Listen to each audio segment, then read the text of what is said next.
Welcome to the first annual Miss World History pageant. Today we will be hearing from contestants from different times and places throughout history. They will be judged in 3 categories: a personal interview, a performed talent, and an on-stage question. Now, let's meet our contestants.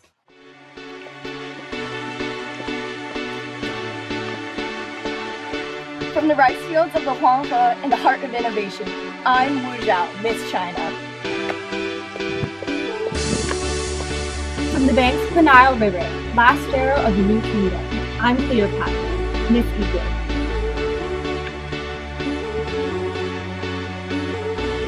From a country where the diversity of its people surpasses the vastness of its borders, I'm Catherine the Great, Miss Prussia, Russia.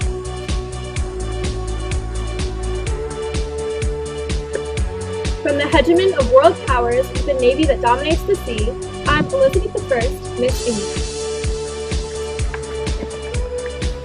Welcome to the Miss World History Beauty Pageant 2015. Wu Zhao was a Chinese sovereign who officially ruled during the Tang Dynasty and was the only female emperor in Chinese history. Born on February 17, 624 in Winshui Country, Shaanxi Province, she was born into a rich and noble family and was taught to play music, write, and read the Chinese classics. At age 13, she was recruited to the court of Emperor Caizong and was soon his favorite concubine. Then at age 27, the emperor died and his son Cao Cong took over and later gave birth to his sons. With becoming the mother of the future emperor of China, she grew in power. Eliminating Cao Cong's wife, Wu Zhao became the new empress. Cao Cong suffered a crippling stroke and she took over the administrative duties of the court. Born in 69 BC, Cleopatra was the daughter of Egyptian pharaoh Ptolemy VII. Upon his death in 51 BC, the throne was passed to her and her brother Ptolemy XIII. Soon after the siblings' ascension to the throne, Ptolemy's advisors acted against Cleopatra, forcing her to flee to Syria in 49 BC. With the help of Julius Caesar, she raised an army and defeated her brother, claiming the throne for herself. After his assassination in 44 BC, she aligned with Mark Antony in opposition to Octavian in order to fight against Roman control in Egypt. The two soon became partners in power as well as lovers, and remain an iconic relationship in history. Born on May 2, 1729 in Stettin, Prussia, Catherine the Great came into power after marrying into the Russian royal family to Peter III. Peter was proven to be an incompetent ruler after he angered the Orthodox Church by taking away some of their land. And after 6 months of upsetting the empire with his dissatisfactory ruling, Catherine and her lover, Gregory Orlov, conspired a coup to abolish Peter III forever. However, the role that Catherine played in her husband's death continues to be unclear. Queen Elizabeth I, born in 1533, ruled as the last Tudor monarch of England during the English Renaissance and Golden Age. Innovation, the arts, literacy, scientific advancement, and defensive forces thrived with her encouragement. The English Navy defeated the mighty Spanish Armada, and Elizabeth initiated English colonization and exploration with her other strong ships. Elizabeth, in a way, was married to the state because she never wed a husband due to her incredible dedication to her own state. The death of Elizabeth I, the Virgin Queen, March 24, 1603, was celebrated as a national holiday for the first 200 years after her death.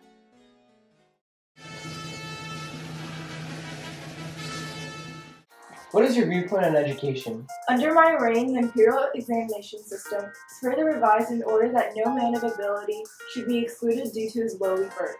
I also initiated the practice of personally interviewing candidates, and in this way, many political talents were found and employed in the government.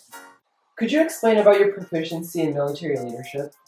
It includes a major expansion of the Chinese Empire, as it extends beyond previous territory deep into Central Asia and completely the Upper Korean Peninsula. I reduced the army size and replaced aristocratic military men with scholars.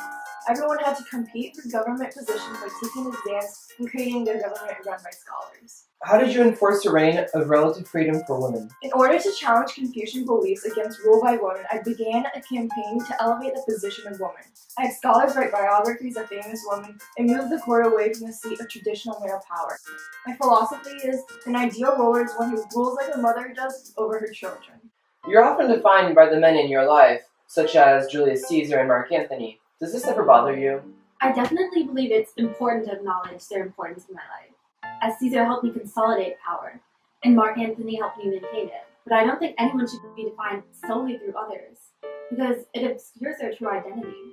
Due to this, I'm viewed more as a woman who had affairs with two powerful men in history, causing many of my own achievements to be left in the dark.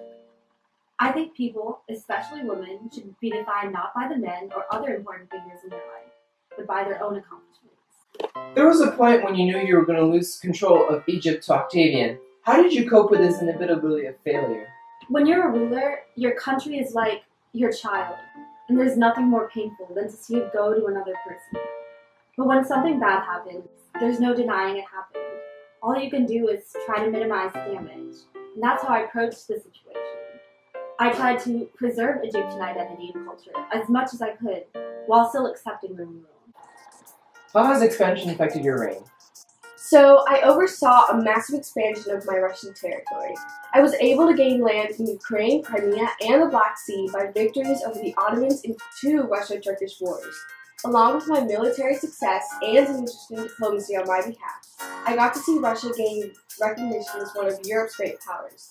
I also attempted to manage a balance of power in Europe by acting as an international mediator. You have a complicated relationship between the nobility and serfs. What's that all about? Despite being a foreigner, I like to think that I proved myself to be a popular ruler. This is probably due to my need to impress the nobility, being a woman.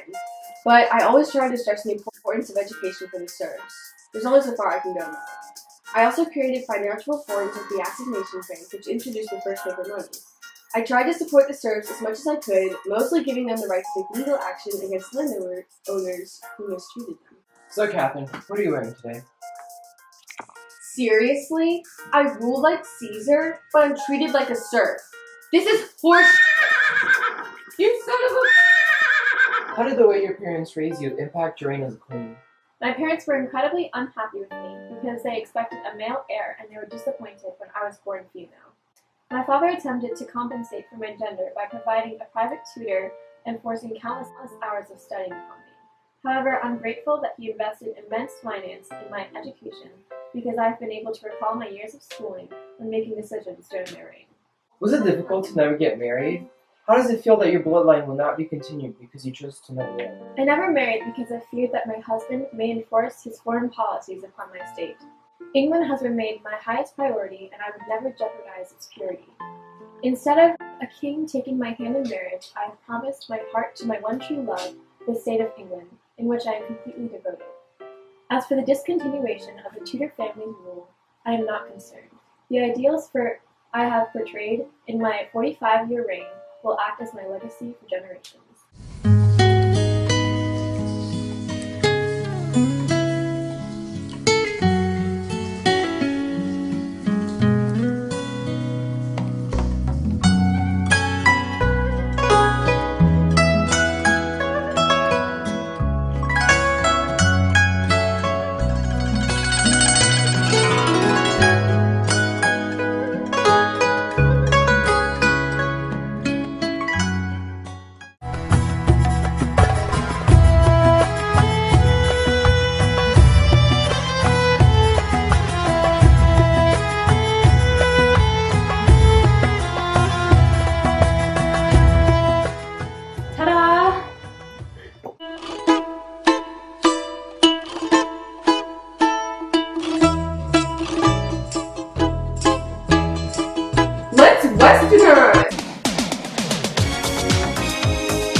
My navy, flawless.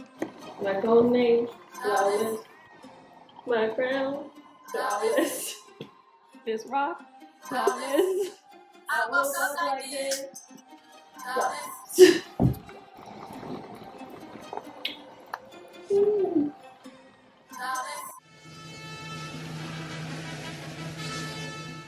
What is the hardest part about being a female ruler in a society dominated by men?